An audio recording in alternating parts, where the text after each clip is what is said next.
Hello, welcome class of 2025.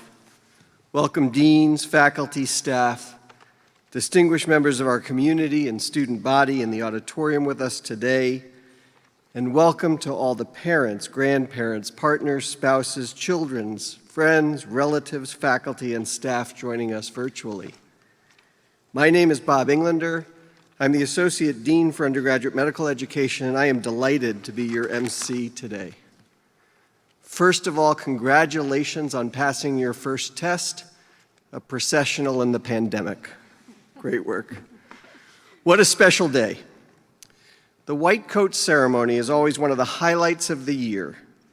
And while the pandemic is not gone, this year still feels particularly special as we are at least able to have the students go through this critical passage together.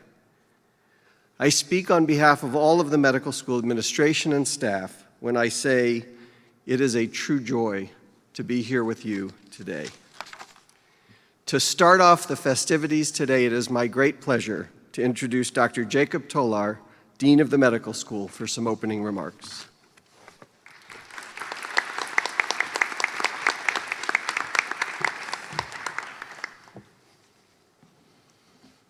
How does it feel?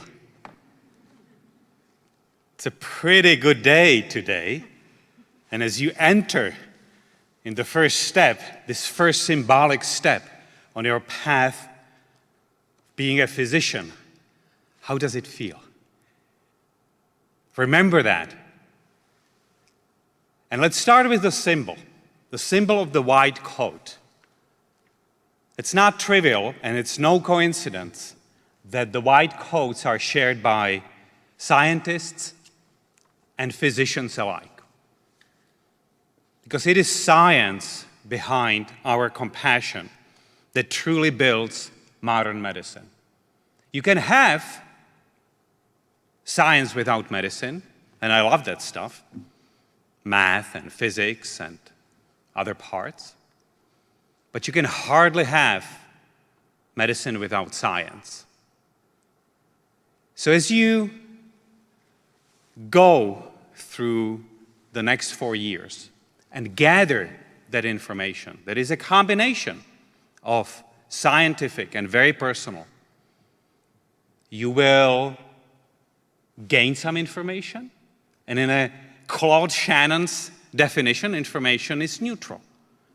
And some of that information will stay with you, and some of that information will be obsolete. As one of my colleagues on the East Coast has said, of what we teach you, about half of it is going to be wrong, about half of it is going to be right, and our problem is we don't know which half is which. Well, he said it in 1940, so I would like to argue that we are a little better than that now, but nevertheless, it's going to be in your minds and in your presence to change that information that is building up to scientific approach to medicine, to modern medicine. And that is how medicine actually is perhaps the youngest science, because it emerged from deep down, from Isaac Newton, from physics, and from Galileo Galilei, and then through chemistry and through number of different things. But it emerged in, I would think, in like 1930s, 1940s, when Louis Thomas, who was one of the leaders and a phenomenal scientist, phenomenal clinician, he was here in Minneapolis for some time. He wrote beautiful books. You should always read books outside of medicine. And he called it the youngest science because after the therapeutic nihilism of the 19th century, for the first time, there was actually something you could do with your patient other than diagnose them and advise them on what they have. So out of that sprung this glorious evidence-based medicine, this empiricism that allows you and me and all of our colleagues to come to our patients not just with intuition and guesswork, but data. In the biggest crisis of your lifetime, and mine so far, the COVID-19 pandemic, that I think was a good example. So I remember vividly, that was the last vacation I'd taken, that would be Christmas 2019, and I saw in the New England Journal of Medicine, which is our top journals, an X-ray, a chest X-ray, a CT scan. And as you probably already know, you look at the X-ray, you saw the ribs, you saw the clavicles, this is the cardiac silhouette, and everything else should be dark. In this one, it was not. It was like white, like this. And I was not alone who realized that this is different. So if you reel your mind back that short year and a half ago, we had no idea what this virus is. We didn't have the sequence. We had no idea how this is going to be treated. We didn't have any of this. But we were building on the readiness of science in medicine that we were able to very quickly proceed through the definition of the virus. You need to know what it is before you can treat it, to the basic physiology of pathology, really. This is essentially a disease of immune exhaustion. And as a bone marrow transplant physician, I have some grasp of what immune exhaustion looks like. And it was very quickly then streamlined into design of new therapies. We didn't really design the new ones. We repurposed the ones that we have used in different settings. And we tested the ones that others thought that perhaps can work in the clinical trials. So you are intellectual descendants of another great in the University of Minnesota, Dr. Deal. There's a Deal Hall, not a glorious building, but he was glorious because he was the one who came up with the idea that there are biases in what we do, and he designed the concept of clinical trial, the double-blinded, placebo-controlled trial that everybody around the globe uses now. So that allowed us to move very quickly to treatments with monoclonal antibodies, with repurposed drugs. We have figured out, how early we should give people steroids, how early we should intubate them. We have built, with our science and engineering colleagues at the university, we have built the whole platform for the PCR testing and then antibody testing. We have built the masks similar to the ones that you have now on your faces. We have made them with the engineers and School of Design. And we have anesthesiologists in our department, and the engineers put together a very low-key, very inexpensive, that's important, ventilator. So all that was by reaching out, and that's the true planetary health if you think about it. This is the true benefit of global health, that we were essentially daily, sometimes twice a day. I was on the phone with our colleagues in China, in Lombardy, there was a big epicenter in northern Italy, in Seattle and then in New York, and we were building this together. And that's what data-driven modern science looks like. So if you look at all of that and you capture this in who you are and how you're going to position yourselves and how you're going to become who you are in the process of facing some of these challenges, it would be the moment like this one to see that the foundations of our craft, of our calling, of our service to our communities, of our land-grant university, and similar to us, is in your hands. And there's an incredible depth, in my opinion, of assurance that you have the agency, that you have the ability of, in the times that you will probably ask yourself, did I choose the right path, when things get difficult? At the rotations, with the books, with the tests, I don't know what. Everybody has different hills to climb. And you may hesitate, but you should always reach back to the past that has preceded you. And, which is a glorious thing, you will add to that past, and you change that past for the people who will come after you. And some 30 years from now, when you stand where I am standing, you will reflect on this, I hope, in a similar way. So if you can reflect for a moment how symbolic the white coat is, how symbolic the oath that you will be reciting in a moment is. Juro Apollonem medicum ad Asclepiam, I know. And you can capture the energy, the elation, the sheer gravitas of what we all have been given a gift of, to be a community of physicians and exercise our almost singular talent in the society. We do one thing well, and that is we alleviate human suffering. And if this is that you put in the lens of your life, you cannot go wrong. But, and that's really important, you have not reached this place alone. You will not reach being a doctor alone. There are people who helped you get here. So think of your parents, think of your friends, your sibling, larger families, communities. Think of the relationships that you will make. Make time for these relationships, because they will be a part of who you are. They will be a part of the self-conquest that each of us has to do to become who we are. The motto of this medical school: be kind, pursue excellence, make a difference. That's what it is. You are a part of it now, and we look to you to partner with us in that glorious service to others. So as I look at you, I see the hopes, I see the dreams, I see the potential, I see the glorious equanimity with which you are coming to this. And I am honored to have you. I'm delighted that you are going to be with us for at least 4 years. And I wish you all the best. Congratulations.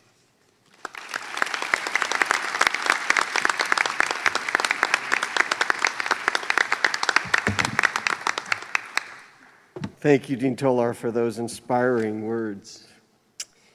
I'd like to turn now to take a moment to acknowledge, and I can do this one, to everyone who's on the stage with us today. We have vice deans, associate deans, and assistant deans. We have faculty advisors, honored fourth-year medical students, and representatives from the medical community of Minnesota.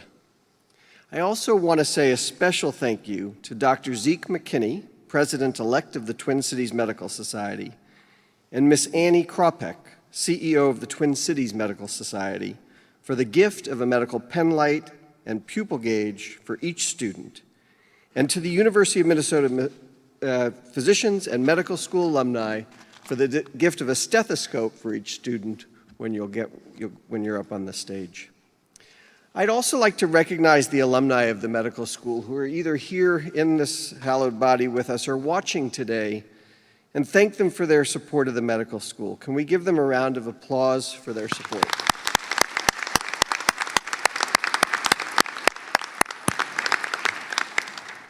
There are also a number of staff and faculty from the medical school in the auditorium and watching from home today.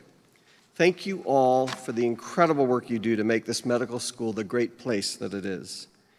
And finally, a special thank you also to the University of Minnesota Medical School Admissions Committee and Associate Dean Dimple Patel for bringing together an outstanding class of future physicians. Thank you, Dimple.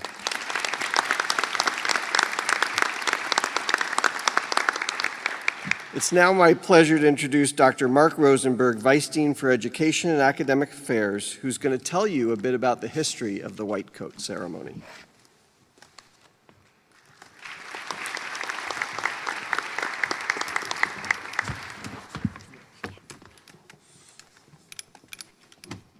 That's okay.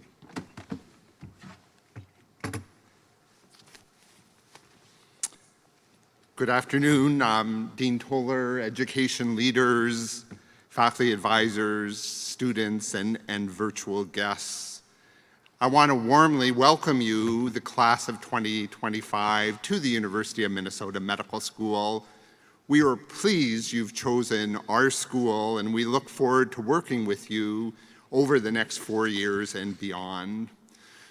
You have accomplished much, and you deserve to be here.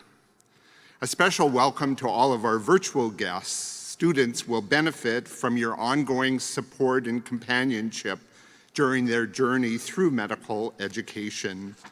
And I encourage you to provide opportunities for students to escape the rigors of medical school. I have always viewed medicine as a dream profession. I have been and continue to be fascinated by medicine almost every working day, especially over the last 2 weeks during which I experienced medicine and health systems in a very up-close and personal way. Medicine has also introduced me to two of the loves of my life, my wife, who I met on the wards of University of Minnesota Hospital when I was an intern and she was an ICU nurse, and the kidney, which is the area of medicine I specialize in. For many reasons, I refrain from ranking these two loves. I would like to say a few words about the history of the white coat ceremony. In the late 1980s, Dr. Arnold Gold and his wife Sandra established the Gold Foundation, as they described, in quotation marks, to nurture and preserve the tradition of the caring physician. The Gold Foundation introduced the white coat ceremony in 1993 at Columbia University, and our school was one of the early adopters of this ceremony that is now performed at most medical schools across the country. These ceremonies are considered a rite of passage as students are welcomed into the profession. The beginning of this journey today starts with an oath to obligate students to high professional standards for patient care and the practice of medicine. These standards focus on development of the humanistic physician, one who demonstrates integrity, clinical excellence, altruism, respect, empathy, humility, and service. So the real meaning of the white coat ceremony is in the words of the oath. The white coat itself is really just a symbol. It's an honorary and physical embrace from your colleagues. It is a hug and a blessing. The oath our students take today was written by you, the students, is unique to your class and reflects your commitment to the profession. So in 2014, on the 20th anniversary of the inauguration of the white coat ceremony, Columbia students were asked what they hoped to remember from this ceremony, and I wanted to read you this quote, which embodies my hope for all of you. I hope I am able to remember the mix of emotions and thoughts that I experienced and attempted to reconcile that day. I first felt pride that I had finally arrived at medical school, but at the same time, I felt a fear of the vastness of the large tradition in front of me, the difficulty of medicine at times, and my desire to maintain the energy, hope, empathy, and optimism that I came into medicine with. Overwhelmingly, I felt an incredible warmth from those all around me. The white coat ceremony truly reminded me of the power of the profession of medicine. And this was written by Jana Christian, class of 2017 at Columbia University. So the road you start on today is long, it's deeply rewarding, and at times not easy. This work is a tremendous privilege we are all granted, the privilege of partnering with our patients to improve their health and well-being. Remember this embrace today of the profession that the white coat symbolizes. Welcome to our community. You belong here, and we are here to support you in the work ahead and to walk with you. Thank you.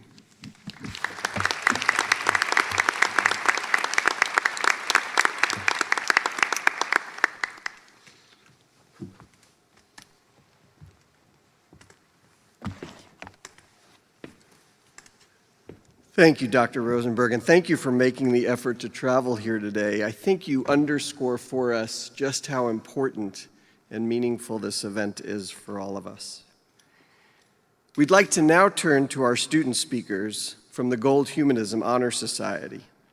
Being inducted into that society is a great honor, and today I'm honored to invite Sarah Letterman and Lean Fung, fourth-year medical students and Gold Humanism Honor Society members, to share their thoughts with you on this momentous occasion. After you hear their speeches, I'm certain you'll understand why their classmates thought they were so wonderfully representative of the humanist side of medicine, and I believe Sarah will begin.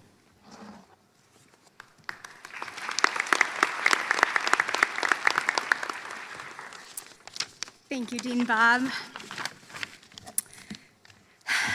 Class of 2025, good afternoon. On behalf of the class of 2022, I am thrilled to call you my peers and, sooner than you might realize, my colleagues. Over the upcoming years, you will trace complex nerve pathways, convince yourself you can hear even the faintest of heart murmurs, and hold hands with people whose stories you somehow, some way, are lucky enough to hear. For me, amongst the many challenges faced in medical school, perhaps the hardest lesson has been learning how to trust and be trusted. As medical students, we first learn to trust our teachers, the people here at the University of Minnesota Medical School. They see promise in you and will choose to invest in you every single day. From Dean Bob's morning coffee talks to problem solving with the world's best academic and faculty advisors, you will feel their unwavering support and mentorship. Even when they ask more of you than you think you can give, trust them. Next, we learn to trust our peers, the people who surround you here today. Now that you are here, the world of three-digit MCAT scores and undergraduate GPAs melts away. That can make some people feel nervous, even naked in an imperfect education system. Medical school can at times feel like it's a zero-sum game. It's not. You'll dissect and debate, palpate and auscultate, not as a lone student, but as a team. And there will be days when your classmates see gifts in you that you just cannot see yourself. That's when you need to stop and listen very closely. Then we learn to trust the people who are sometimes the hardest to trust of all, ourselves. Medical training is a relentless push towards the future, the next test, the next problem, the next phase. I challenge you to balance that forward thinking with reflection on the past and just how far you've come. You will pick the wrong answer. You will put in an order the wrong way. You will accidentally touch something blue in the OR. I've done it all more than once. But those are not really reasons to lose trust in yourself. Perfection is not a precondition for trust. Put differently, if you cannot trust yourself, how on earth can you ask another human to place trust, much less their lives, in your hands? Now, that doesn't mean be overconfident or pretend you know all the answers. It means know your ability, know your worth, and very importantly, know what you don't know. I want to end with a warning because, unfortunately, there is something you cannot trust just yet. Our healthcare system is very sick. It will likely be the most complex patient you will ever care for. Good people, I'd argue some of the best people I know work for that system. But don't be fooled. This system often works best when it is challenged. Question every barrier to good care, every rejected insurance claim, every clinical decision that places money over good medicine. And beyond critique, offer solutions and commit to doing the work needed to make them happen. Your patients' trust is at stake. Their bodies are on the line. Trans kids, people seeking reproductive health care, including abortion, folks living with chronic illnesses like addiction, the or underinsured, Black, Indigenous, and brown neighbors, friends, family. How can we earn the trust of our patients in a system that routinely denies them health care and, by extension, denies them their humanity? I know that's a lot. And these coats might feel heavier because of it. But I believe, as the Sufi poet Rumi observed, the wound is the place where the light enters you. Our system's wounds are our opportunities, if not our obligations. You, the class of 2025, in your new white coats, can be the light that heals those wounds. Congratulations and welcome to medical school.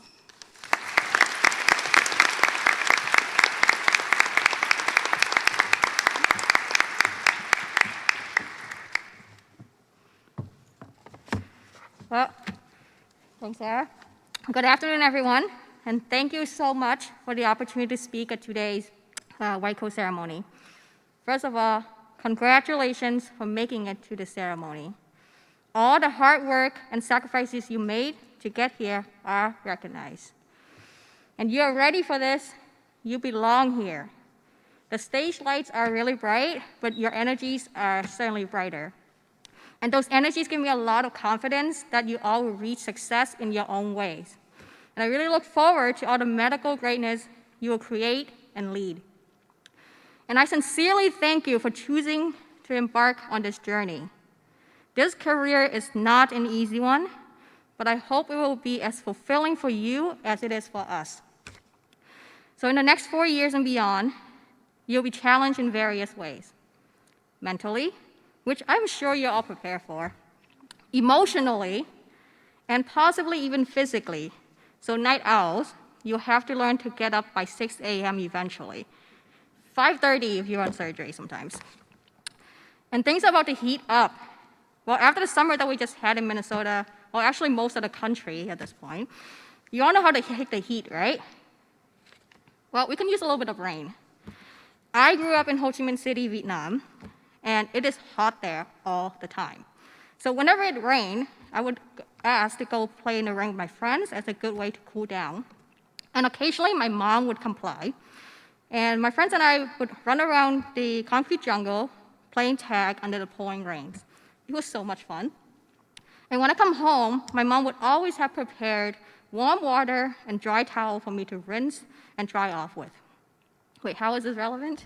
Well, rain is also how I metaphorically stay cool during school. RAIN happens to be one of the many acronyms I reference in medical school. And I would like to share it with you all, and please feel free to reference it if you think it is helpful as well. You all have unique backgrounds, unique goals, and therefore unique challenges ahead. So when the challenges arise, and you feel overwhelmed, that you feel like you're being in a rut, or that when things feel like they are out of control, take a break and just let it rain. So R, recognition. Start with recognizing your state of mind in the moment. Just recognize whatever thoughts or emotions that you're feeling. Note what your mind is doing. For example, are you tired? Are you sad? Happy? Angry? Bitter? Nervous? Is it at the situation, at someone, or is it at yourself? A, acceptance. Just accept, acknowledge, and allow the situation or the person the way that it is, the way how they are. To see things as they are, not what you want them to be. And to be okay with yourself or others feeling anxious, being sad, or to be tired. You are human after all. I, investigation. Here, you can investigate your emotional and mental state and ask questions. In effect, Apply the scientific method toward understanding yourself. Why are you in that state of mind? What would be the consequence if you stay in that state of mind? What can be done about that state of mind? Find and use all the resources you need to answer the questions. And there are a variety of resources offered through the school and the community that's focused on well-being. We all want you to be well, and we are at your service, really. And finally, N, non-attachment or non-identity, meaning don't be limited by the given label. You are more than your feelings, more than your thoughts, more than a number. Once you have a clear understanding of those emotions and thoughts, it'll be easier to just let them be, and you can refocus on your goals again, because your potentials are limitless.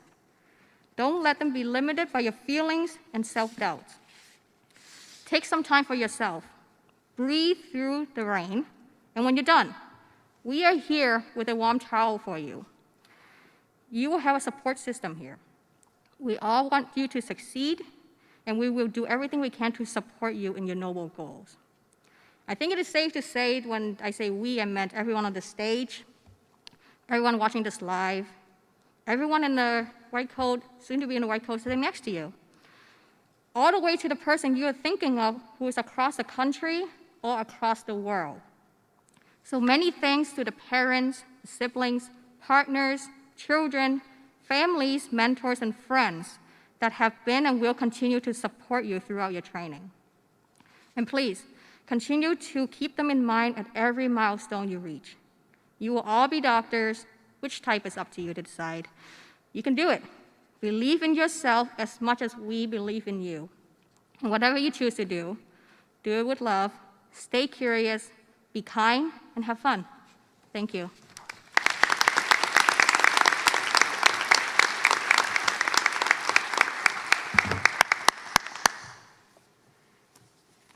I think they both answered exactly why they were asked to be here today. So one more hand for our Gold Humanism speakers.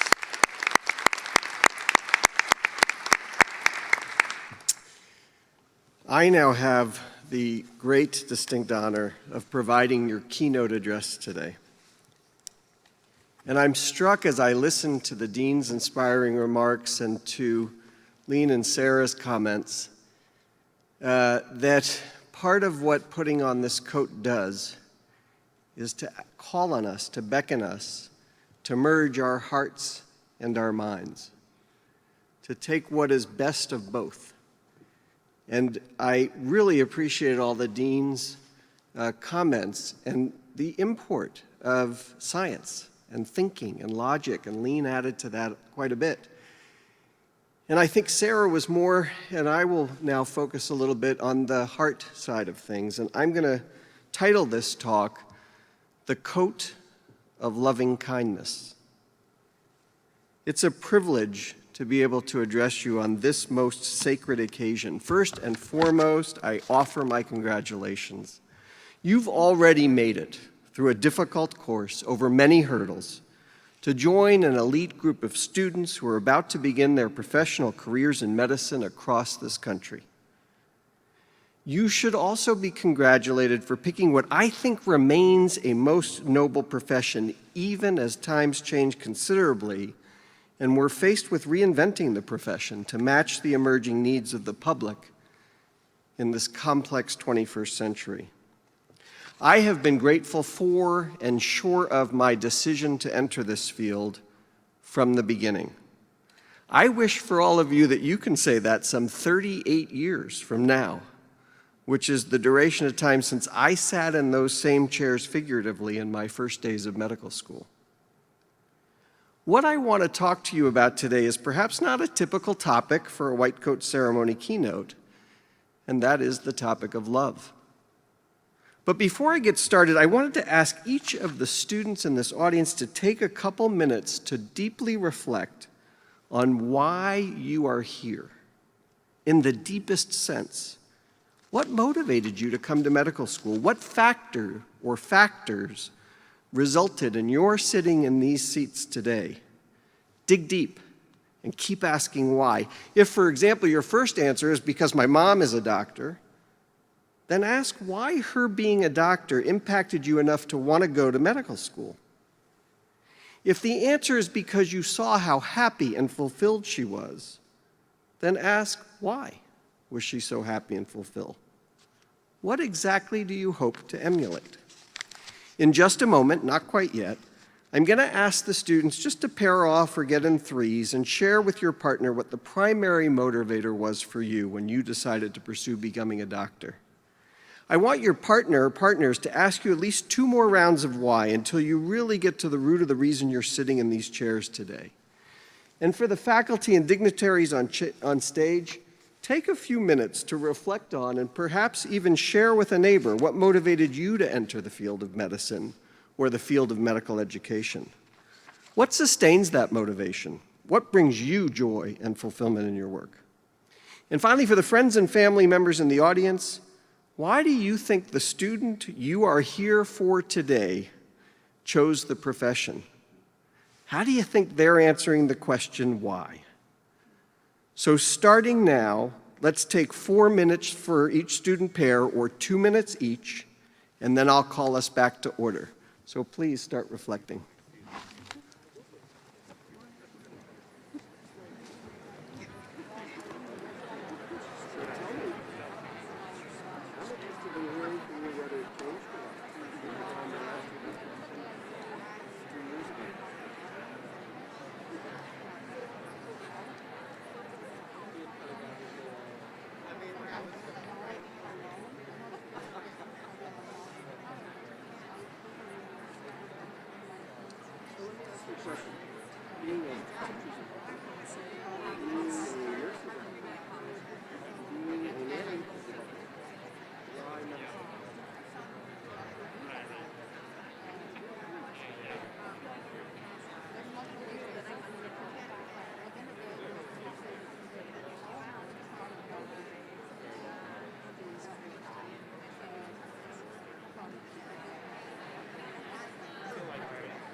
Okay, 30-second warning.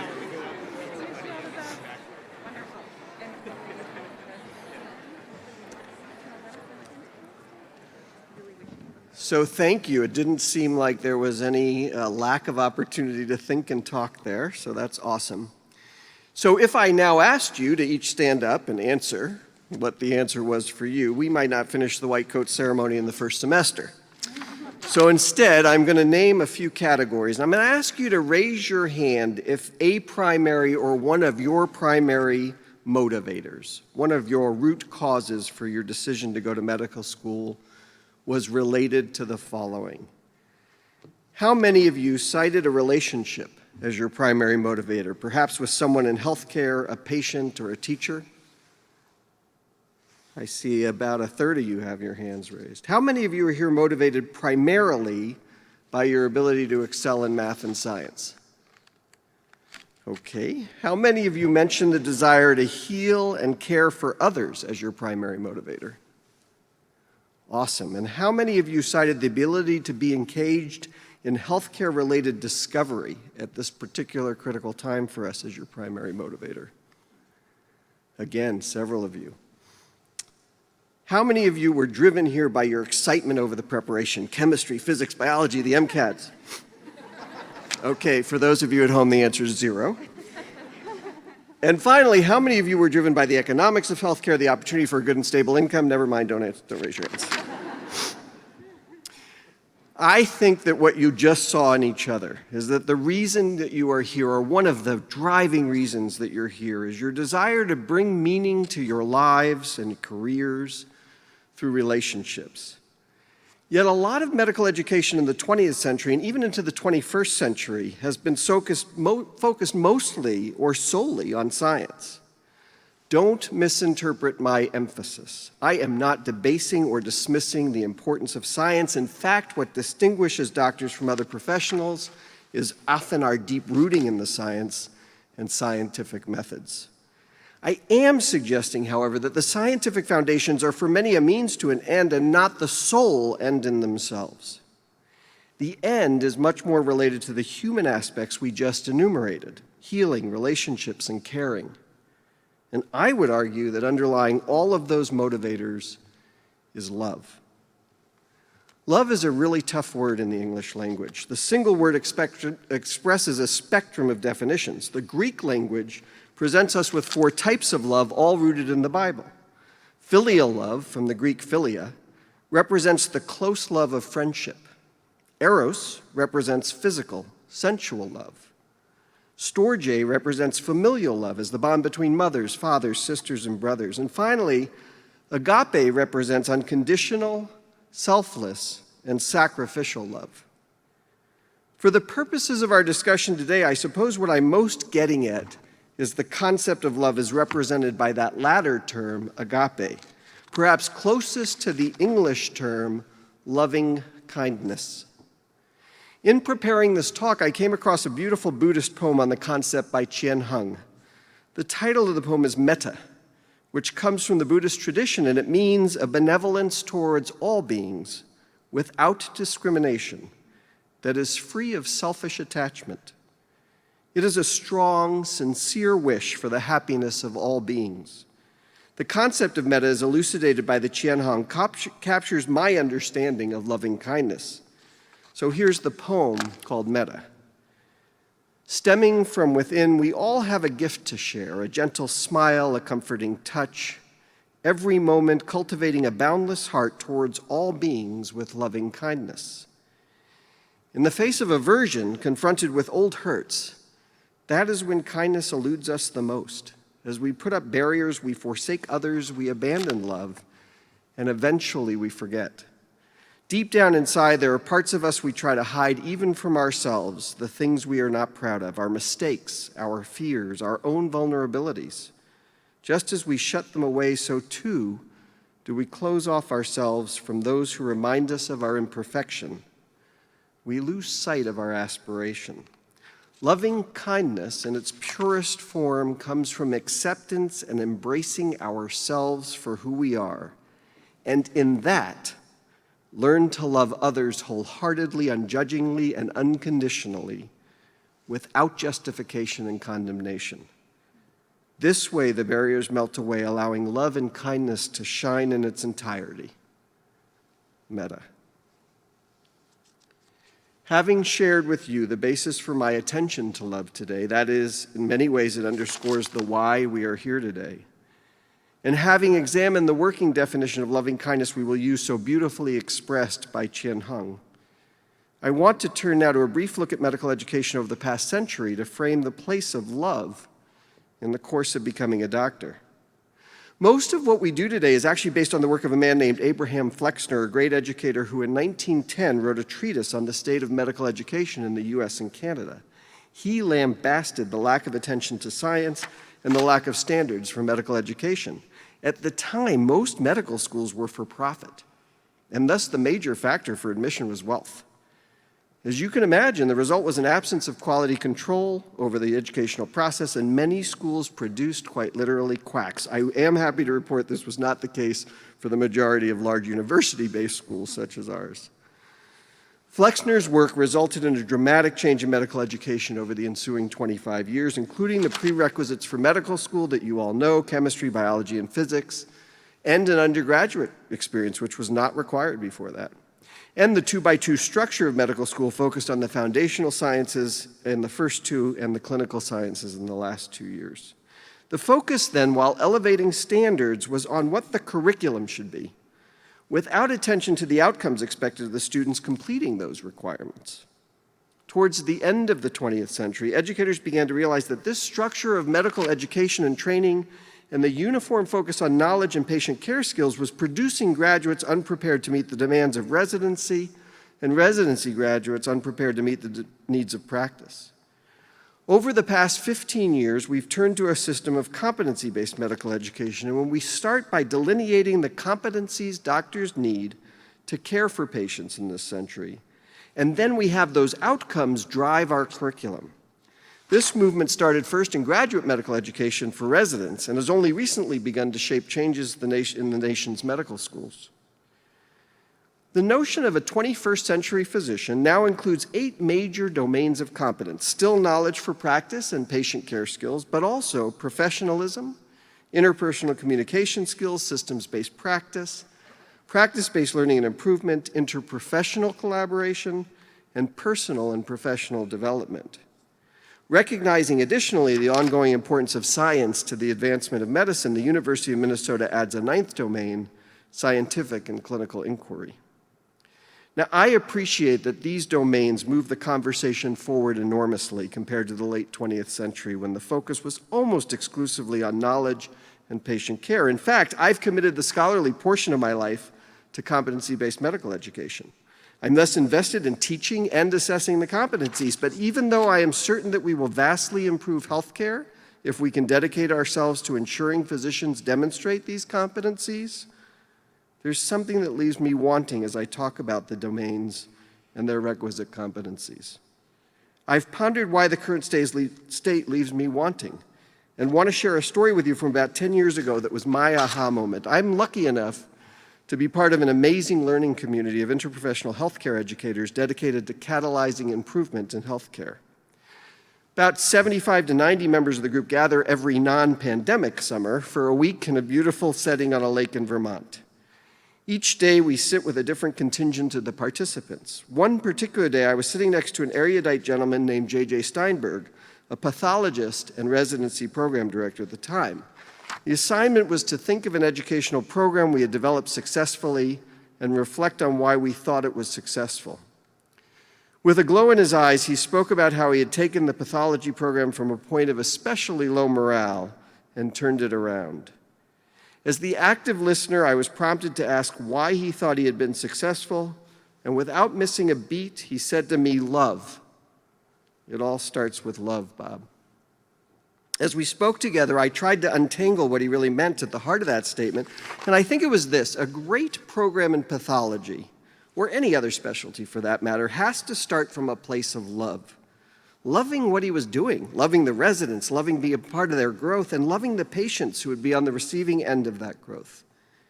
I've thought often of his statement and the implications of, "It starts with love." Love was literally for JJ the most important foundational ingredient for success. In reflecting back on my career and the role models who've made the biggest difference, I realize how much starting with love was at the heart of what moved me. Witness Bob Gifford, Dean of Student Affairs at Yale while I was a medical student. I was lucky enough to have Dr. Gifford as my first attending on a 6-week internal medicine rotation.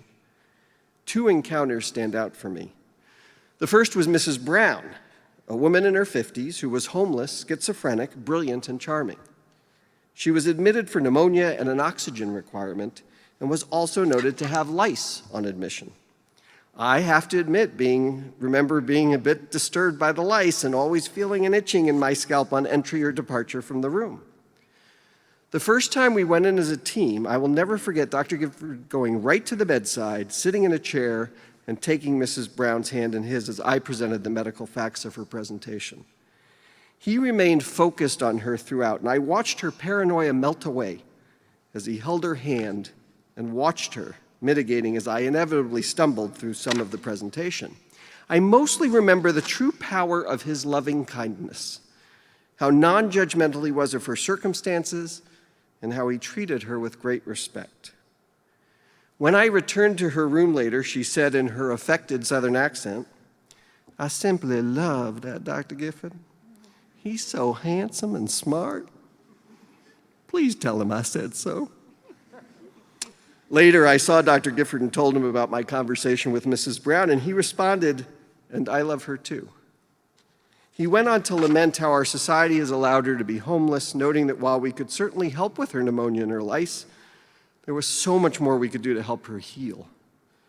By the time she was ready for discharge, Dr. Gifford made sure that she had a place to go to recuperate and insurance in place to get the mental health services she desperately needed. The second encounter that stands out started one morning when Dr. Gifford asked the medical students on the team if we would like to go to his rheumatology clinic, and I jumped at the chance. I remember standing outside a patient's door, and Dr. Gifford prepared us that we were about to see an elderly woman crippled by rheumatoid arthritis that she had had for many years. He spoke of how, despite the natural progression of her disease and their limited ability to slow or halt it, she never missed an appointment, and she was always positive. He said he loved this woman and her immutable positivity despite her disease, and that he was always excited to see her on the schedule. There must have been 10 of us accompanying him in his clinic, and I happened to be at the front of the pack on the way in. Her face lit up with a smile as we entered and she saw Dr. Gifford. Again, he sat next to her on the examining table with a hand on her shoulder or on her hand the whole time. The two of them caught up on the interval history as if none of the others of us were in the room. Then they spoke about her life, how she was feeling otherwise, what was happening with her kids and grandkids, and how she had been coping with the disease. Dr. Gifford had no new treatments to offer, nor hope for a cure, and he was honest with her about his limited ability to change the treatment or the outcome. I'll never forget what she said after that. "Dr. Gifford," she said, "just seeing you every 3 months is treatment enough for me."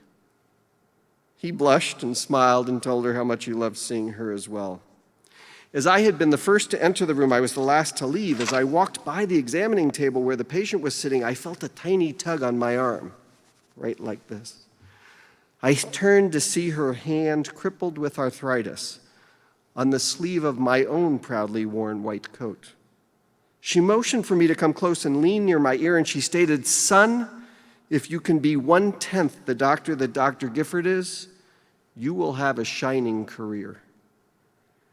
That was about 36 years ago, and I can remember her and the moment as if it was yesterday. I have reflected often on that day and her comment, and I wondered what it was that would lead a patient to make such a profound and loving statement about her physician. The only thing I've come up with that truly separated Dr. Gifford from the many other extremely bright and competent supervisors I had in medical school was his loving kindness. He truly loved his patients and did not judge. To the contrary, he marveled in their tenacity in the face of very difficult medical and social conditions. Now, I want to say up front that while I've just provided two anecdotes, I am not from the anecdotal school of medicine.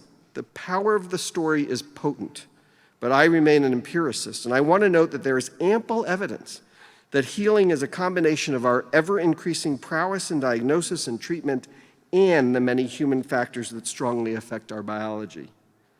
Studies show clearly that patients whose physicians demonstrate higher empathy have better outcomes. Other studies have shown that compassion, prayer, and loving relationships have a positive effect on healing. Now, to this point, I've really focused on the importance of love to the physician-patient relationship. But love and loving-kindness really apply to all of our relationships. It's core to who we are and how we try to exist in the world. The take-home message to me is that to truly have and give love, you need to start with yourself. To exhibit loving kindness towards oneself is not always easy. We tend to be our own harshest critics. But if we can't extend the warm embrace of loving kindness to ourselves, how can we possibly do so for others? Let's revisit the words of Chien Hung. Loving kindness in its purest form comes from acceptance and embracing ourselves for who we are, and in that learn to love others wholeheartedly, unjudgingly, and unconditionally, without justification and condemnation. This way, the barriers melt away, allowing love and kindness to shine in its entirety. Metta. Now that we've spoken for the past few minutes about loving kindness in the context of the competencies required of a physician, both in their interactions with patients and with themselves, it begs the question, is loving kindness a requisite competency to be a physician? You might be surprised to hear me say that my answer is no. I don't think loving kindness is a competency. Competencies are requisite abilities of physicians that can and must be taught and measured. I don't see loving kindness that way. A common refrain is that all that can be measured, not all that can be measured is meaningful, and not all that is meaningful is measurable. I think this is an instance of the latter. I see loving kindness as an aspirational core attribute, central to who we seek to be as human beings, both in and outside of our work. Loving kindness is for me a continuous challenge that requires explicit reflection and action, course corrections, and an openness to strive for an ideal, even knowing how elusive that ideal may be. So I hope that all of you will aspire to loving kindness, especially in these trying times where judgment and othering are so prevalent and malignant. You can start with the white coats at the ceremony today. Each time you don your white coat, starting today, I hope you will think of it as the coat of loving kindness. What would healthcare look like if the last thought for every doctor before we entered an exam room or hospital room or office to meet a patient was about loving kindness, unjudging, unconditional love? And as you accept your white coats today, I wish for all of you this.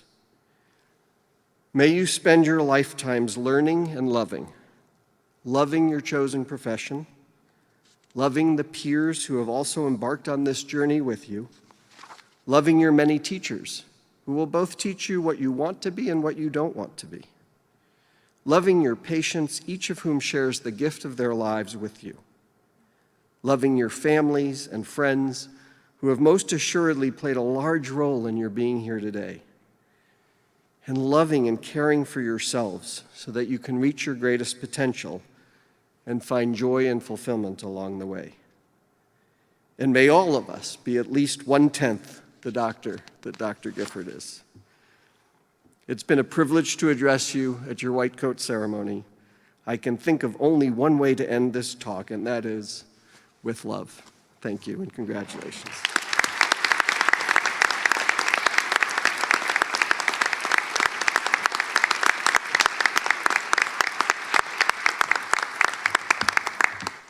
Thank you so much. And now, in honor of community physicians, I would like to introduce Dr. Zeke McKinney, President of the Twin Cities Medical Society, to share his thoughts on this occasion. Dr. McKinney.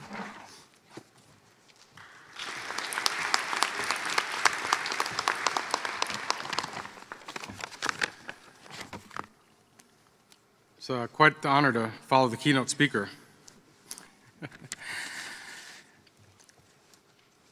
My dear first-year University of Minnesota medical students, it is an honor to address you as President-elect of the Twin Cities Medical Society, affectionately known as TCMS. Please accept my warmest congratulations and heartfelt excitement as you advance forward toward your career as physicians. Despite the challenge of matriculating into medical school amidst the global pandemic, you're also facing the opportunity to see the best and worst case of how physicians can affect the health of their patients and their communities. Historically, Twin Cities Medical Society has been the professional association for physicians, residents, and medical students who live in the 7-county metro area. But recently, we announced that at the end of this year, we will become a medical society wholly focused on supporting physicians and medical students and advocating for public health beyond their clinic walls. As a University of Minnesota medical student, you actually automatically become a member at no cost, so welcome. So I'm sure many of you are wondering why physicians should be involved in advocacy efforts, or more importantly, is it our job to do so? My resounding answer is yes. Let's get there by talking about the 4 principles of medical ethics. And to be honest, you're going to hear about these quite a few times in the next couple of years, but I really encourage you to keep them all near and dear to your heart as you proceed on to your clinical rotations, residency, and even into clinical practice. You might not believe it, but I actually talk to patients about these like all the time. And they are, number 1, patient autonomy. It's really up to the patient to decide. We're just facilitators who are helping them make their choices. Number 2 would be beneficence, do good things. Don't offer something that doesn't have some potential for benefit. The 3rd would be non-maleficence. That's the one you guys hear about all the time. Do no harm. Number 4 is justice. Ensure health outcomes are distributed equitably. So I would argue these are really interesting when you look at them more closely. Discussing patient autonomy actually is really a good icebreaker to reassure your patients. I tell people, look, the first principle of medical ethics is patient autonomy. That means in here, you get to choose what's right for you. I'm just an oracle, and probably an imperfect one. But at the end of the day, I can't tell you what to do, and I don't really want to. I just want you to have good information so you can make good choices for yourself. And ultimately, I don't want people telling me how to make choices for myself, so I'm going to let you do that for free. And that really takes 20 seconds. Beneficence and non-maleficence are really 2 sides of the same coin. These speak to benefits and risks. So like we think about ibuprofen or non-steroidal anti-inflammatory drugs as being really great, and they are, but what about the risks of gastrointestinal bleeding? We treat cancer, for example, with cytotoxic drugs or radiation, but at what cost? So really, if the good doesn't outweigh the bad, at least a little, or if not really a lot, then you probably shouldn't be offering that to people. And last, and certainly not least, is justice. Classically, we're taught to think about this as not offering an appropriate treatment to one patient that you wouldn't offer to somebody else in the same circumstances. We've seen this recently with elected officials at various levels of government being diagnosed with COVID-19 and then getting very exotic and expensive treatments that may not be available to everybody else in the community for a number of reasons. However, you also have to recognize that justice is something that happens or exists outside of the exam room. So it turns out that social determinants of health, the factors related to one's environment, socioeconomic status, and health-related behaviors, and these would include access to health care, access to health insurance, stable housing, safe employment, a clean neighborhood, healthy and stable food, childcare, identity-based discrimination, all of these things, a bunch of other things, are all much greater influences on our patients' health outcomes, some estimate even as high as 50 to 90%, than our ability to provide direct medical care. So that means your treatment of a patient, the relationship you develop, the treatment plan, the follow-up, are all minor contributors to your patient's health when they actually leave your office. With this in mind, it seems evident that we have a stake in the environments, policies, and socioeconomic contexts that shape how well our treatment works. In some ways, it's kind of self-serving, because as we move into a world of outcomes-based or value-based care, if your pay or position are impacted by how well your patients do, and these are a bunch of elements out of your control, that seems a little bit unfair. It turns out it is unfair. In fact, it's even more unfair to our patients who experience those outcomes much worse than we do. So we know that these social determinants of health are related to socioeconomic status, race or ethnicity, gender, and many other factors, and unfortunately, all of these are unevenly distributed. Specifically here at home, Minnesota has some of the best healthcare, public health, and education in the country, but at the same time, we have some of the greatest inequities in these same domains, and particularly around race and ethnicity. This continues to be demonstrated even during COVID-19, with greater rates of infection, severe disease, hospitalization, death, and lower rates of vaccination in our BIPOC communities. Why? Well, it turns out in general, and particularly for white individuals in Minnesota, these outcomes are much better. At the same time, communities of color are really not doing any better than anywhere else. So what factors are limiting all Minnesota communities from benefiting in the same way based on whatever it is that we're doing right here? So I would say let's circle back to our ethical principles, and this is where we really need to think about this. How can our patients be autonomous about their health choices when they lack autonomy in their life? The autonomy to live in a safe neighborhood, to work in a healthy environment, to buy food that is adequately balanced, to afford the medications that even we are prescribing. How can we purport to do no harm in the face of systemic and preventable inequities that step on our toes when we're trying to do our job? Look, inaction is morally the same as action, because ultimately the intents and consequences can have the same degree of effect. I would say that the beneficent action to achieve the most good is to stand up for our patients, their rights and their safety. It's easy to argue that the risk-benefit calculus is very much skewed towards us advocating for the health and welfare of our patients, even if we're only thinking about how it affects our outcomes in treating them, but especially if we're considering patients' health before and after their interactions with us. And again, most importantly, maybe, justice. What is justice for our patients? I think I'd be remiss not to talk about equity and equality. So equality is making sure that everyone gets the same thing. And we know that's really not right when the playing field is so unlevel for so many people. Equity tends to be much better in ensuring that everyone gets what is needed to achieve the same outcome. It's very outcomes-based. But I think we need to be aiming for liberty or autonomy from the barriers standing in the way of our patients being perfectly healthy. So how do we do that? For us as physicians, with our power, privilege, education, social capital, economic resources, we have to champion health and combat that which harms our patients, whatever the cause may be. And there's more than enough work to go around. So where you can find to be most useful, just go do that, and do exactly that.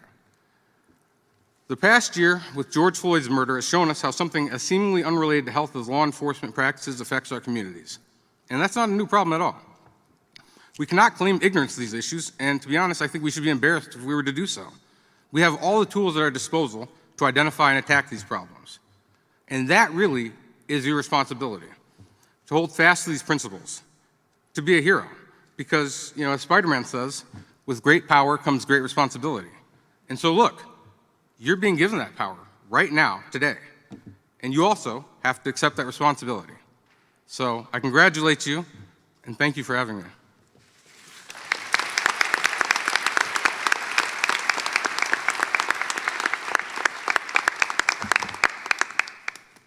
Thank you so much, Dr. McKinney, for those wonderful words and for your support of our school and our students. So we're now going to begin the white coat ceremony, and I hope that all the words that you've heard leading up to this will in some way have changed what you think about, how you reflect as you don that coat.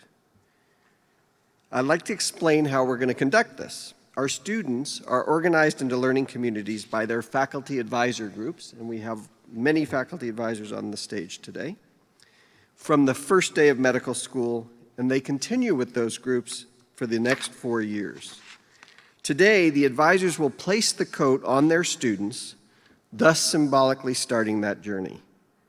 We're going to ask that you please hold all applause until the end.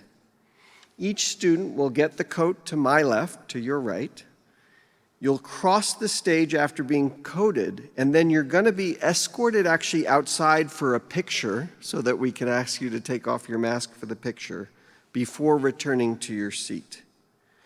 We have 3 readers for the student's name today. Ms. Dimple Patel, our Associate Dean for Admissions, Dr. Betsy Murray, who is our Assistant Dean for Curriculum, and Dr. Michael Kim, Assistant Dean for Student Affairs. As they continue across the stage here, each student is going to be greeted by our distinguished Gold Humanism Honor Society 4th-year speakers and medical students, Dr. Jakub Tolar, our Dean, Dr. Mark Rosenberg, our Vice Dean for Education, and Zeke McKinney, the Twin Cities of the Twin Cities Medical Society. And with that, I'll invite Ms. Dimple Patel up and the first group to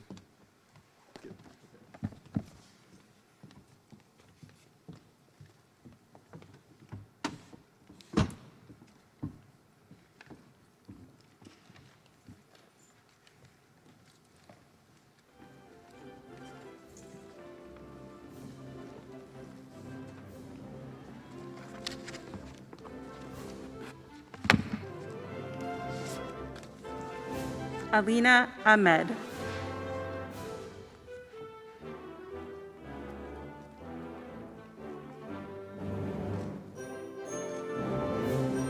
Shafali Bijwadia.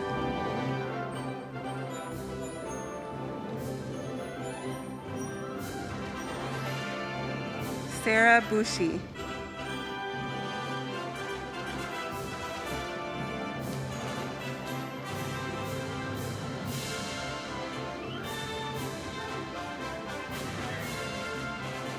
Jonah Butler.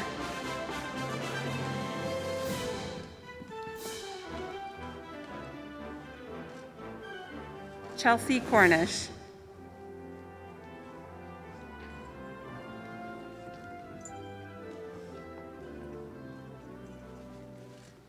Alexandra Dobos.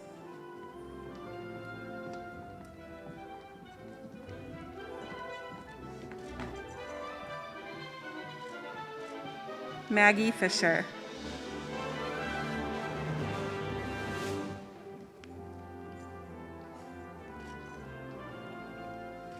Austin Hoeg.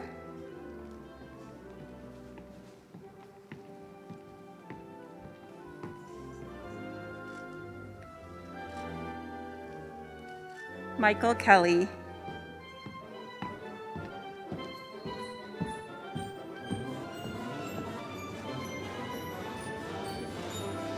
Julia Klein.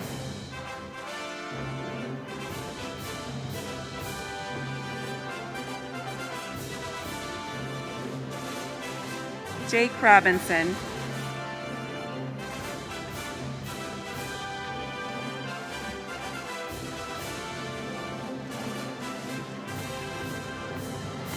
Anvita Singh.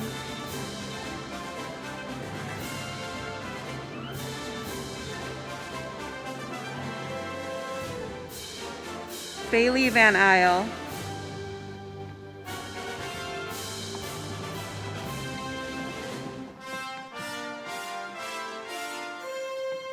Peter Baker.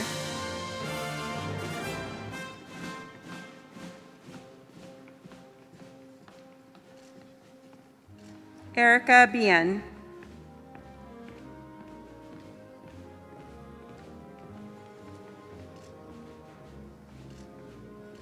Mark Billingsley.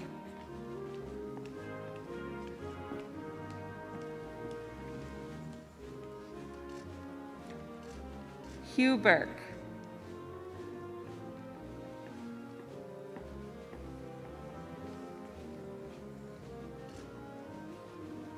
Katie Cooney.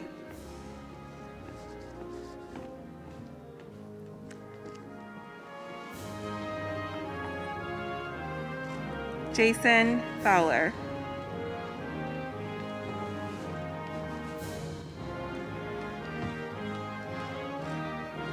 Rachel Grushan.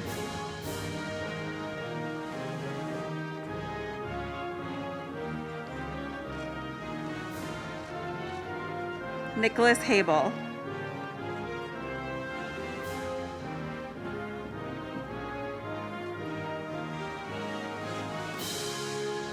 Savannah Maynard.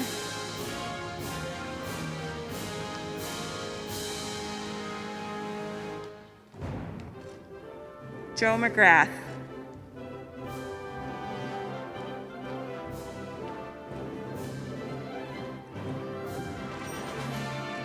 Geeta Rajmani.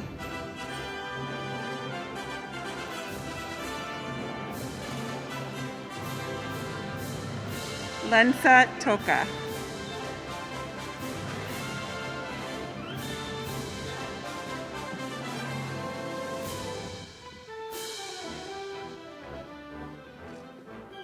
Lindsay Wildenauer.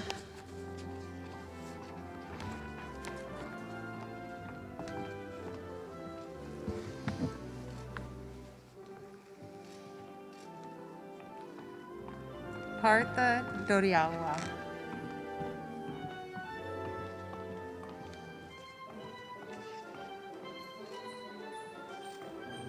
Daniel Frazee.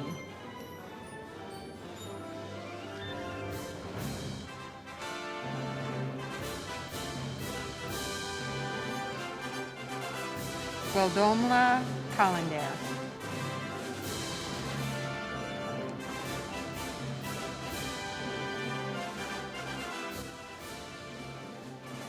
John Roy Lozada.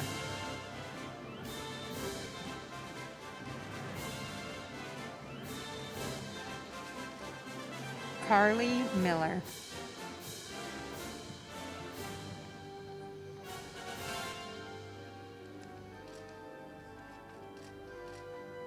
Peter Nicholson.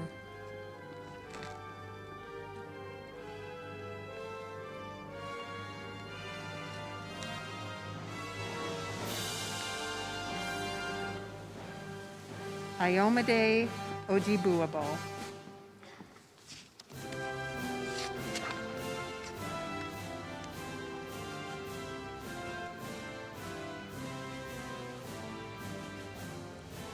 Pooja Patel.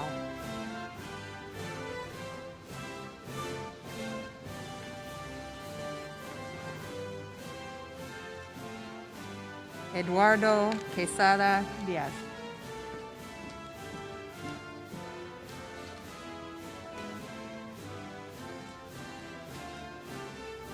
Adriana Rivera Leon.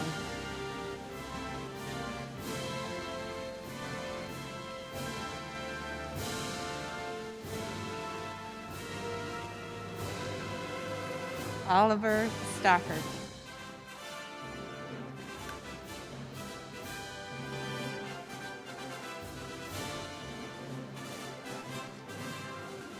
Sang Vo.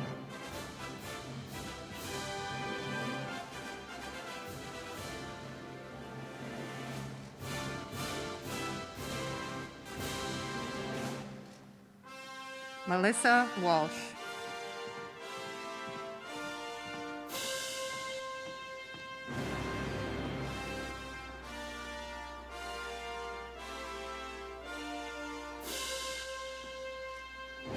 Sarah Zagwani.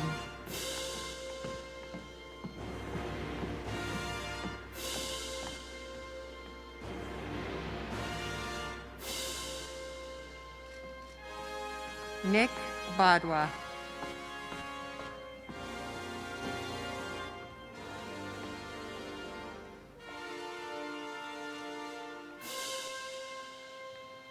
Divine Mercy Bakare.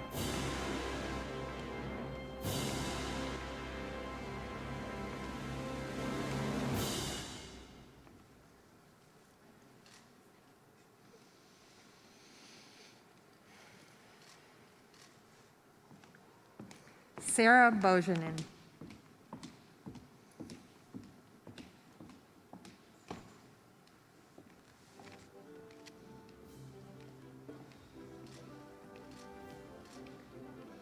Kaylee Charlie.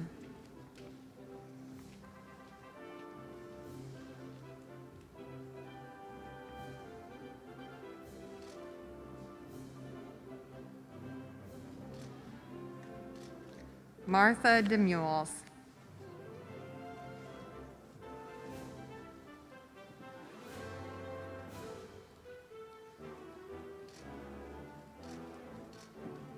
Mo Hicks Jr.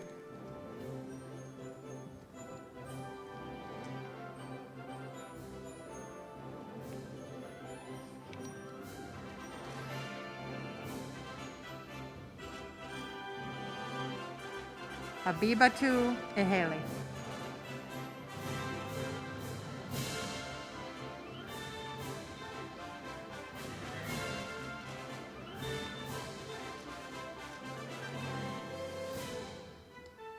Mario Kamith.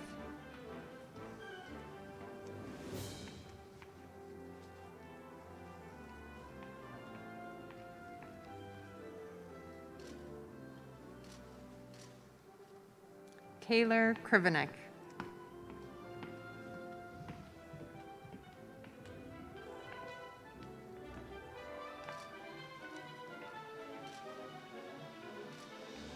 Branson Palzer.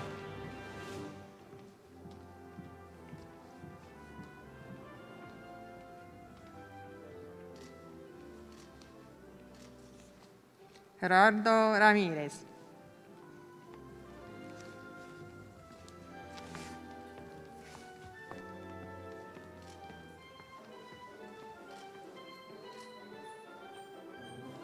Lyndall Sorensen.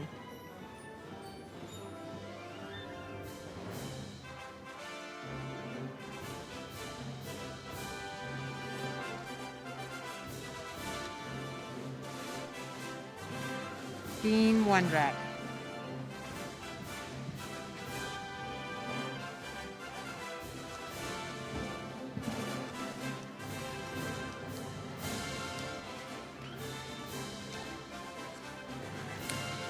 Baran Abdul Karim.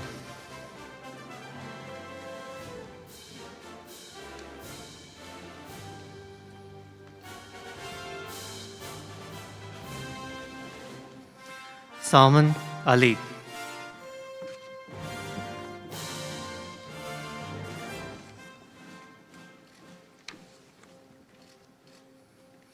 Nicholas Buta.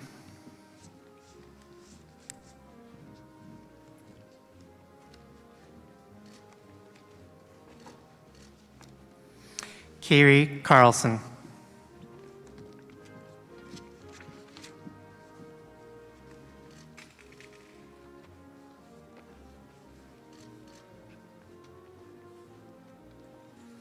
Bree Chandler.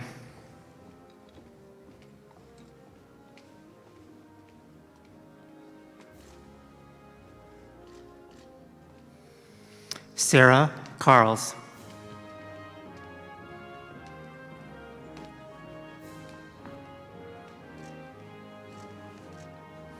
Madeline Larkin.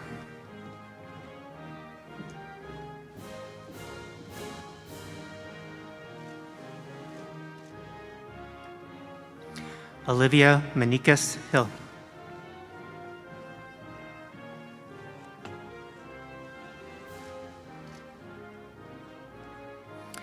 Melanie Quick.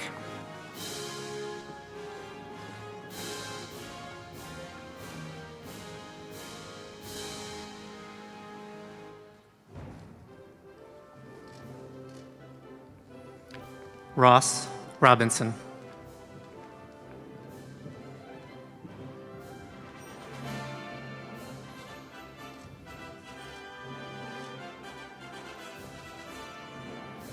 Kasra Tegazade.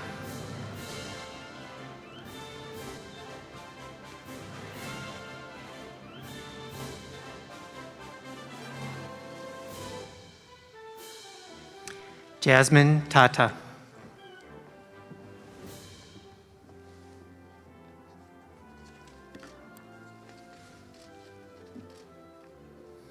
Annika Turson.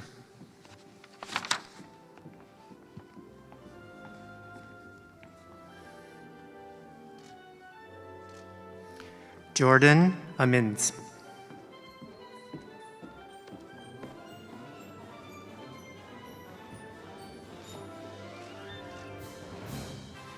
Roshini Asirvatham.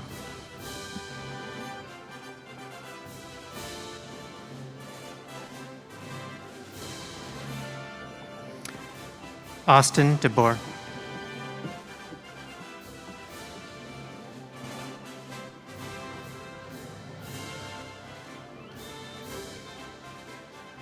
Kurt Dostal.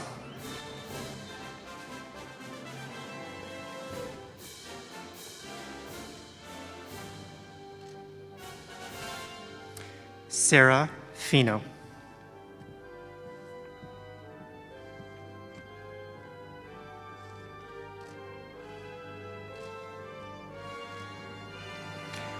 Harmanpreet Kaur.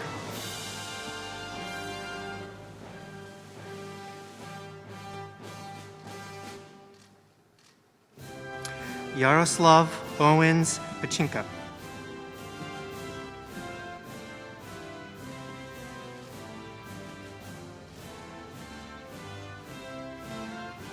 Madeline Peterson.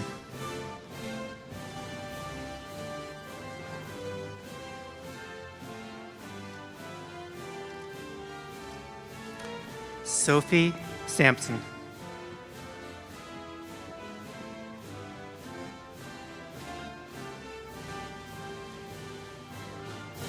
Sylvia Sidke.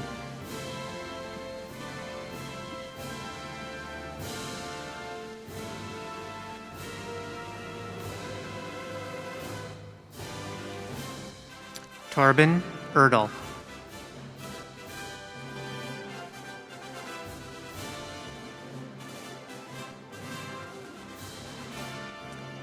Anna Van Dieten.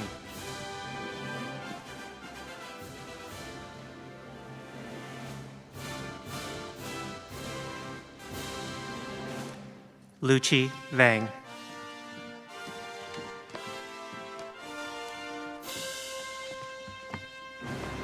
Abise De Rosa.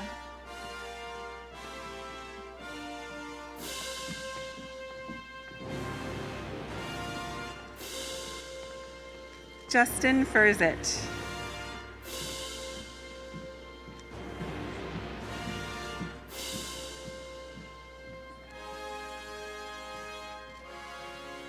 Sophia Harris.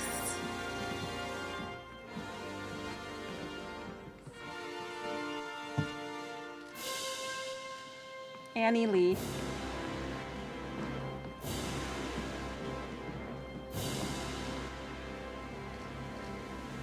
Marin Malloy.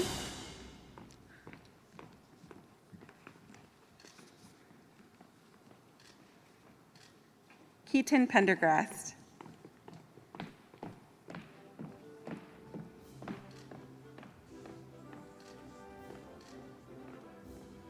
Sarah Rasmussen.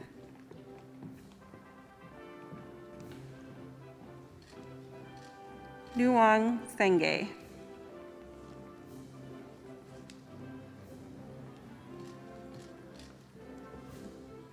Jeremy Steinem.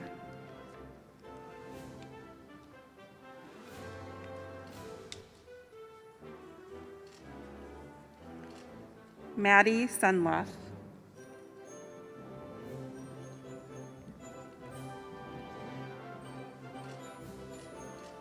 Claire Thomas.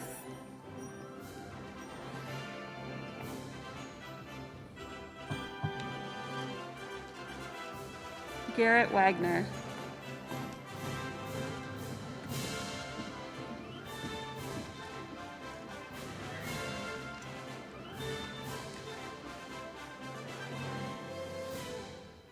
Karen Wolter.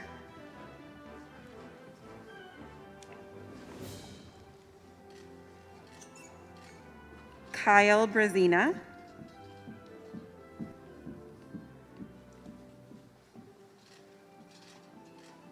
Sriya Bairapunini.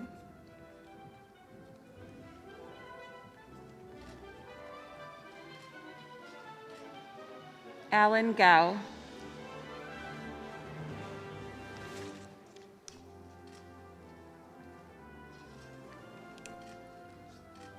Isha Irfanullah.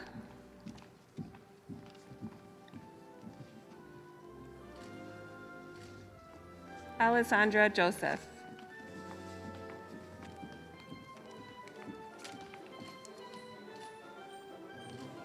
Sonam Jangchilamu.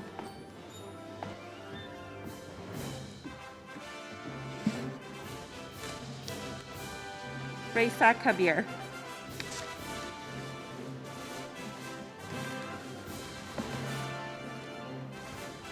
Lindsay Mortensen.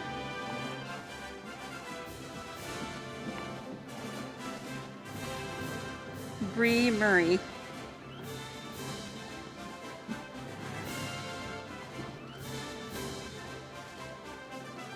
Kiersey Oldenburg.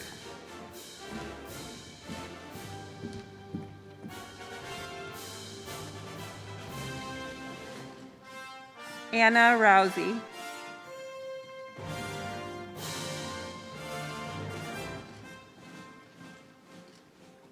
Akshat Sarkari.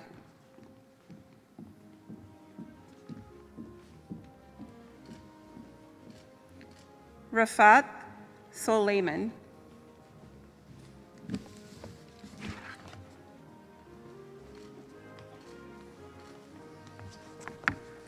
Bridget Dillon.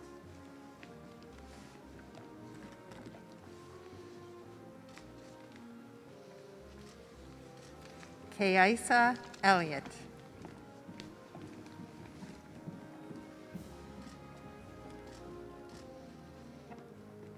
Kadra Hussein.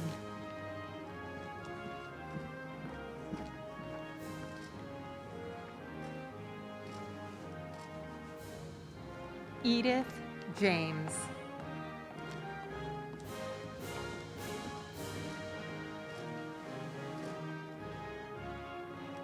Michelle Kang.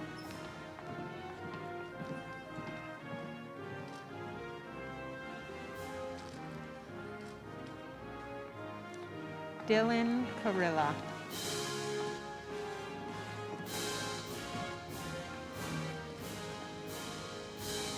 Sydney Lowe.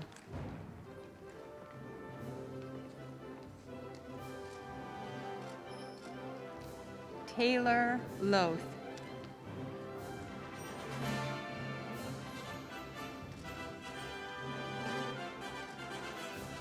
Brad Mondlock.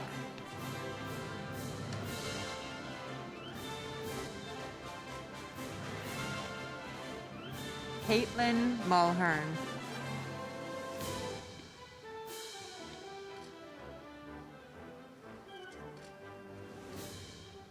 Josephine Nelson.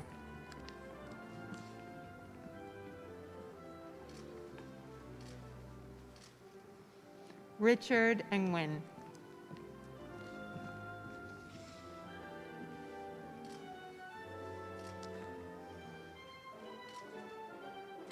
Felix O.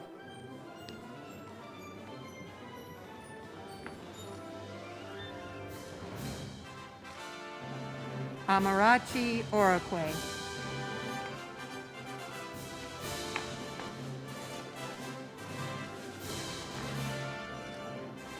Austin Ott.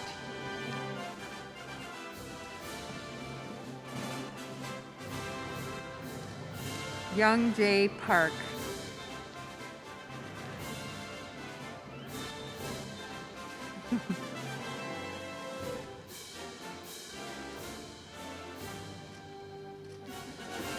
Neha Reddy.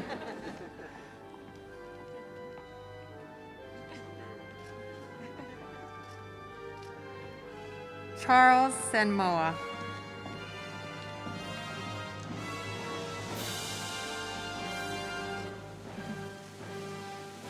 Ben Schultz.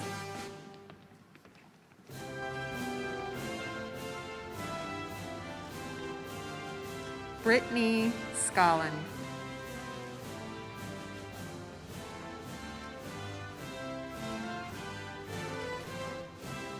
Andre Valdivia.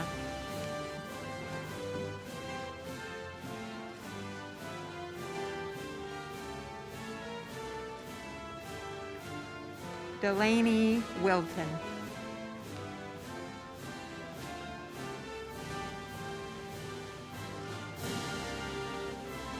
Isatu Ba.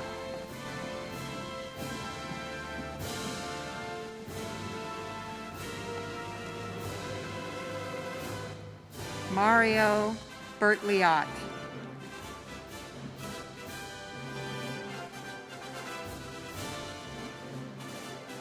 Allison Dunlap.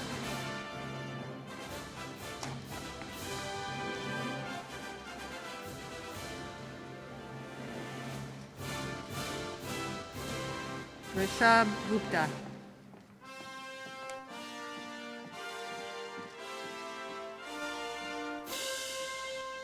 Miranda Harris.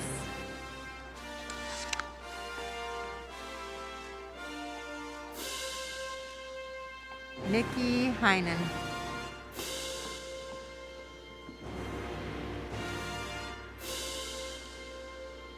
Allison Leopold.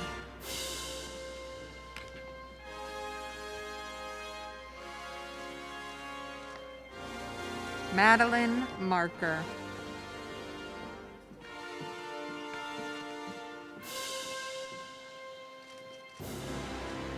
Sam Newell.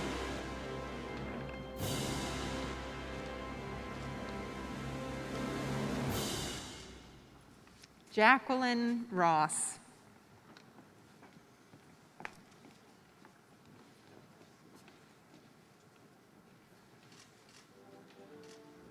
Stephanie Wallace.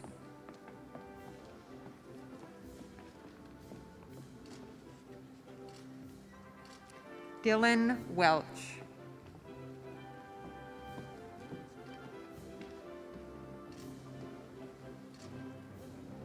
Brianna Wanandi.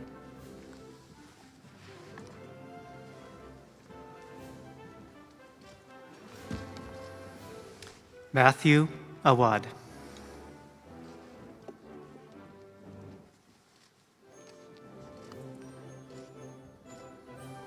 Abby Brewsted.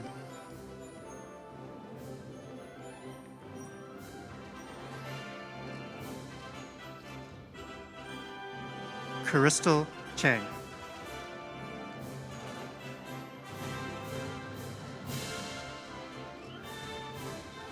Mambo Che.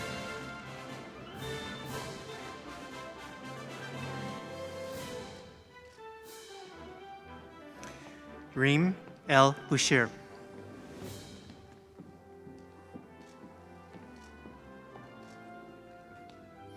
Emmanuel Fale.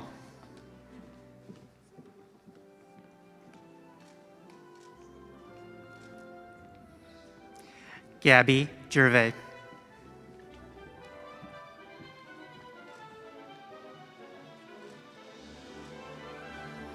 Eugene Guo.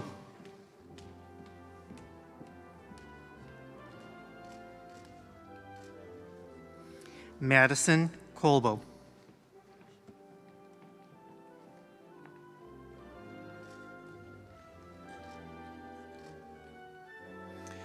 Sophia Mazurik.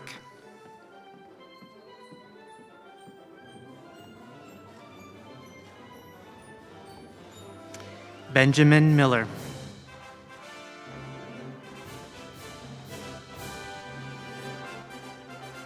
William Miller.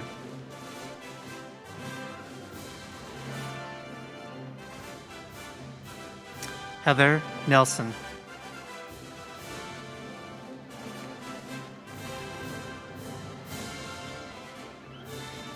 Kobe Perez.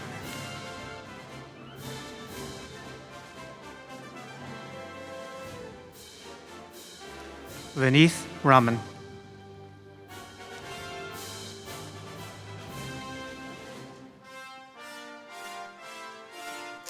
Jake Ratanawang.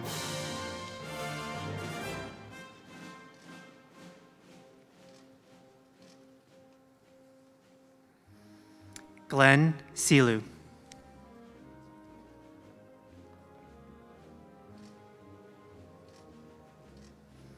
Andrew Sibley.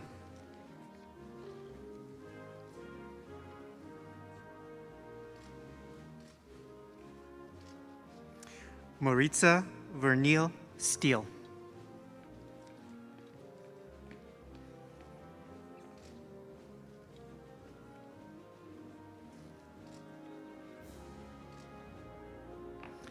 Maren Stritman.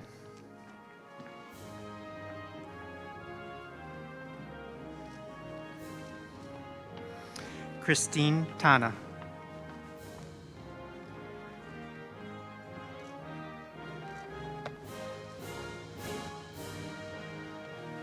Lauren Vasilokas.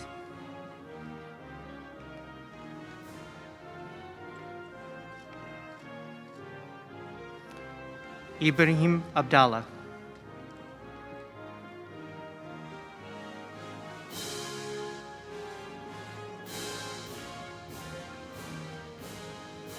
Nundini Avala.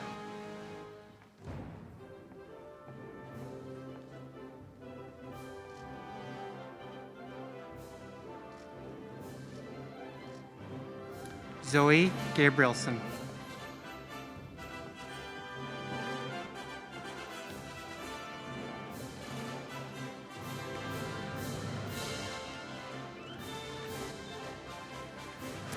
Anna Goldberg.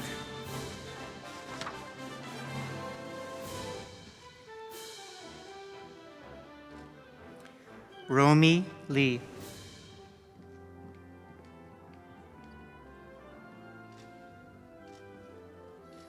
Hasun Mian.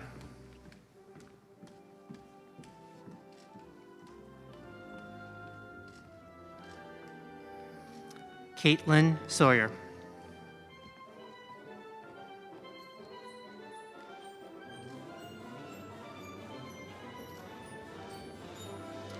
Joshua Schwanke.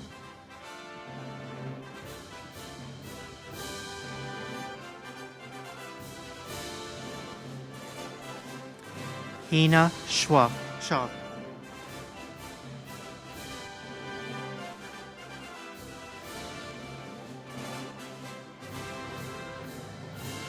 Oluwatobi Shitu.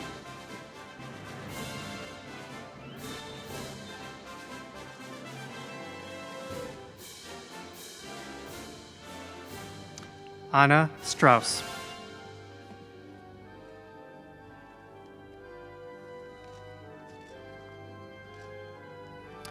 Catherine Weir.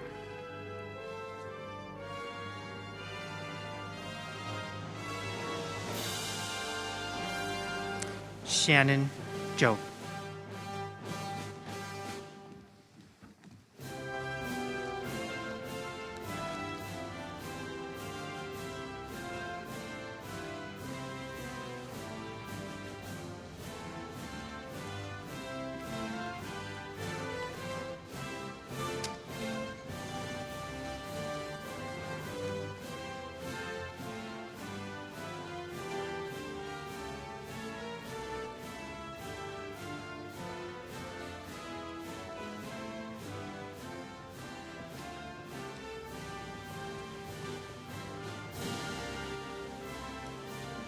We're just going to give a minute for folks to get back in, and then we'll resume.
Ladies and gentlemen, I proudly give you the class of 2025.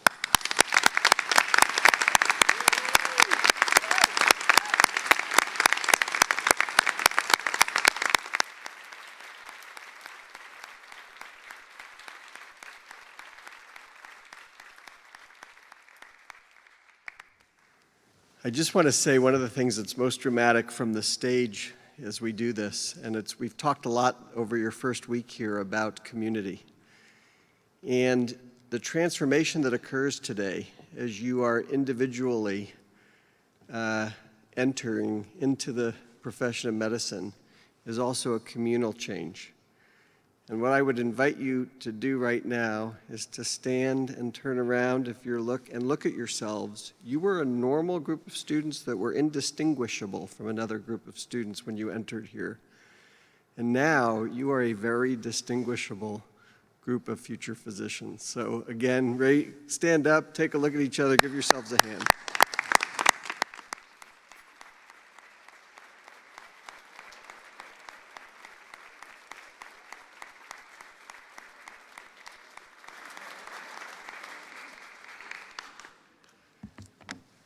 Okay. As physicians, we need to use all of our senses when we're working with patients. The instruments you received are tools that allow you to extend your senses. As listening is one of the most important skills a physician should have, I especially feel the stethoscope uniquely represents that need to listen to your patients. For most of you, your stethoscope will be an ever-present reminder of your position and status. Let it also be a reminder of how we need to connect to our patients. It is now my pleasure to introduce Dr. Ana Nunez, Vice Dean for Diversity, Equity, and Inclusion, to lead you in the recitation of the Class of 2025 oath.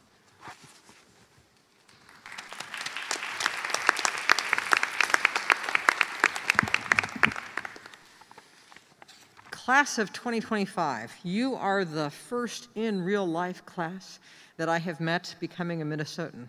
In 2 weeks, it'll be a year, but now it makes it real. And so I am so happy to meet you all and welcome you and congratulate you in terms of this journey. And I look forward to us sort of going on this journey together in terms of all the wonderful things that are moving forward. So as our final symbol of the transition in terms of the profession of medicine, we will all collectively recite your oath. And when I say your oath, we already know that there are those of you who sort of collaborated with your faculty advisors to make it uniquely your oath, reflecting your values as a class. Would you all, students, please rise if you're able? And for faculty and individuals who this is relevant for as well, please stand, even virtually, in terms of being able to join us so far as reciting the oath. Okay, so everybody ready? Rock and roll? Okay. We, the students of the University of Minnesota Medical School, a funded institution located on Anishinaabe in Dakota land, recognize the privilege that this white coat represents and hereby swear to uphold the following oath as a committee. As public servants and neighbors, we promise to hold ourselves accountable to the values of our diverse communities. I pledge to facilitate trust within my community. I will empower my patients and amplify their voices.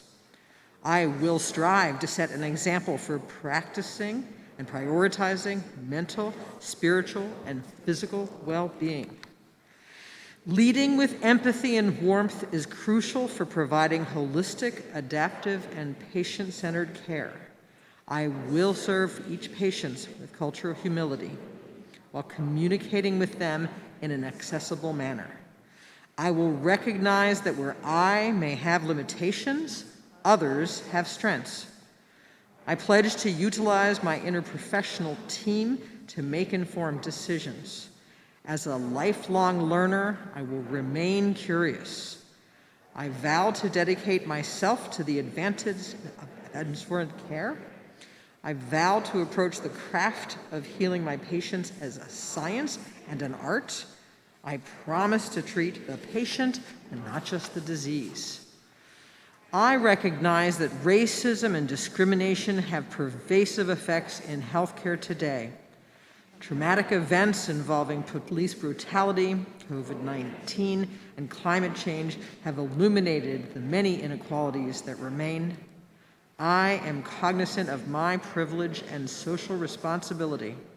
I pledge to recognize and disrupt oppressive systems that allow the continuous social reproduction of disparities in marginalized communities.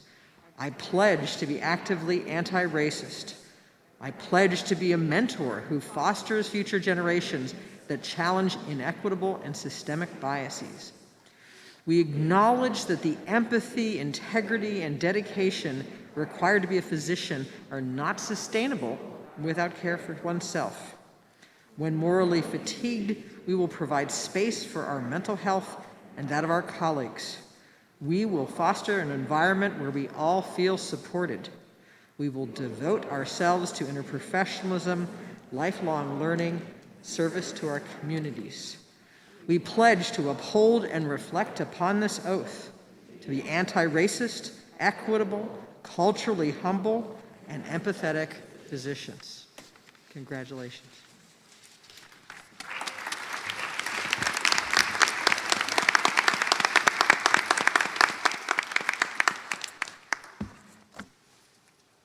Thank you, Dr. Nunez, and thank you to the 14 students who worked together to take ideas from each of the faculty advising cohorts to compose that beautiful final oath. Listening to you all recite your oath cannot help but bring hope to us all for the future of our profession. Before we end, please join me in thanking Rachel Rudine for her work coordinating the whole orientation program and the white coat ceremony today.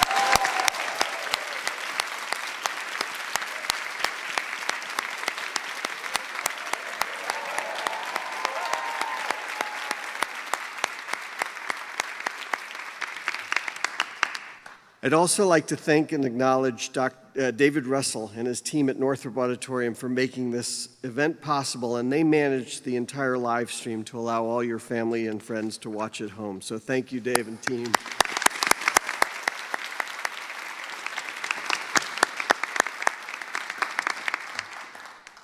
So we are about to close our ceremony. I'd like to explain how things will go. In a moment, our members on stage will process out, followed by the students who will head outside to take a class photo on the south steps, so don't go too far. You'll have an opportunity to purchase the class photo and your individual stage portraits from LifeTouch if you choose. Thank you so much for being here today, for making this school what it is, and welcome to the profession. We cannot wait to join you on this incredible journey. Congratulations.